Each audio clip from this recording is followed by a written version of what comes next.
பார்வைக்கான செட்ல வந்து இனிஷியலா நிறைய எம்பாரசிங் திங்ஸ் நடந்திருக்கு. எடுக்கும்போது ஒரு பிரிட்ஜ், சைதாப்பேட் பிரிட்ஜ் ஒன்று இருந்தது, அதில் ஓடிட்டு இருக்கும்போது திடீர்னு பார்த்தா பொட்டுன்னு ஒன்று ஏதோ கம்மியான மாதிரி இருந்தது வெயிட் பின்னாடி. அப்புறம் பார்த்தா என்னோட சடை கீழே விழுந்துருச்சு. ரோட்ல எல்லாரும் முன்னாடி இல்ல. இப்ப என்ன அங்க விஷயம், ஒரு ஆக்டருக்கான ஒரு சேலஞ்ச் என்னன்னா, எதுவுமே ஆகாத மாதிரி நம்ம போயிடணுமா, நடந்து ஷார்ட் போயிட்டு இருக்கு, ரோல் ஆயிட்டு இருக்கு, எதுவுமே ஆகாத மாதிரி நம்ம நடிச்சுட்டே இருக்கணுமா, இல்ல விழுந்துச்சு சார் கட்டு அப்படின்னு சொல்லணுமான்ற ஒரு சேலஞ்ச் இருந்தது அந்த டைம்ல. எனக்கு இட் வாஸ் வெரி எம்பாரசிங். அதுக்கப்புறம் அது எப்படி வைக்கணும்னு எனக்கு தெரியல. நீங்க எப்படி என்ன பண்ணீங்க, நிறுத்திட்டீங்களா? ஓடி சிரிச்சுட்டு ஓடி வந்து சார் முடி விழுந்துச்சு சார் அப்படின்னு.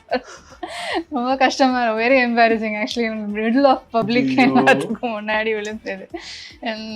அன்ஃபார்ச்சுனேட்லி அதை வைக்கவும் எங்களுக்கு சரியா வரல. அப்புறமா ஏதோ சும்மா இப்படி அட்ஜஸ்ட் பண்ணி பின்னாடியே வச்சுக்கிட்ட பேக் ஷாட்டே எடுக்கல அந்த சீன்ல. அது ரொம்ப கஷ்டமா இருந்தது. Naga double roasted rava and Naga கடலை மாவு.